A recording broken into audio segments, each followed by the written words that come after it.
Second one, minus 17/10, minus 7/5, 0, minus 2/4, minus 19/20. Minus 19/20. 7 வரிசை எழுத போறோம். சின்னதுல இருந்து பெரியது போறோம்.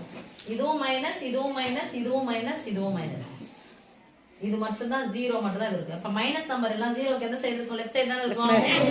என்கோட்ல மைனஸ் நம்பர் எல்லாம் 0க்கு லெஃப்ட் சைடு. அப்ப இருக்குதுல யார் பெரியவரே? இவர் தான பெரியவரே. ஏழு வரிசையில கடைசி ஆளு இதான் 5வது நம்பர். ஓகே, இப்போ இந்த நம்பரை விட்டுறலாம். மீதி இருக்குத பாருங்க. 5 4 20 10. 10னுடைய மடங்கு தான் 20. 5னுடைய மடங்கும் 20. 4னுடைய மடங்கும் 20. அப்ப இந்த இடத்துல எல்லாமே 20 வரைக்கும் முடிய முடியாதா? அப்ப இந்த எதால பெருக்கணும்? 10 எதால பெருக்கணும்? 2ஆல பெருக்கணும். அதுவே 2ஆல் பெருக்கினால் மைனஸ் 17 into 2 by 10 into 2 இங்க மைனஸ் 7/5. 5 கூட எதை பெருக்கினா 20. அப்ப பகுதியை 4ஆல் பெருக்கினால் 0 அப்படியே இருக்கும். 5வது நம்பர் போட்டாச்சு. இங்க போலாம். மைனஸ் 2/4. 4னுடைய மடங்கு தான் 20ன்னு சொல்லியாச்சு. 4 எதால பெருக்கணும்? 5ஆல. பகுதியை 5ஆல் பெருக்கினால் 20 இருக்குது. அப்படியே விட்டுருங்க. ஏன்னா 20 வர வைக்கிறது தான் இவ்வளவு கஷ்டப்பட்டோம். இப்ப பெருக்கி சொல்லுங்க. 7 14க்கு 4 1 4 2 2 1 3 20. இங்க 7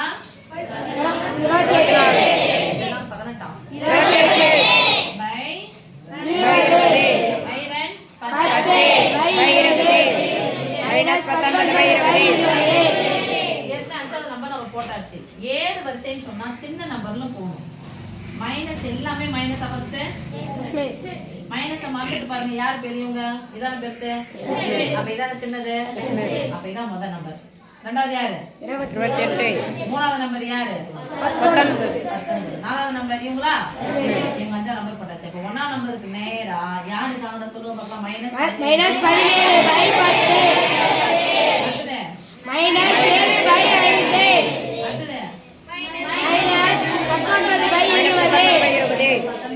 19/20. அடுத்து 4வது ஆளு மைனஸ் 2/4.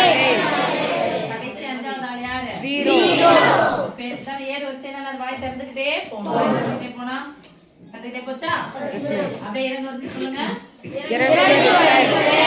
ரிவர்ஸ் கியர் போட்டு வரலாமா? அப்படியே சொல்லுங்க பார். 0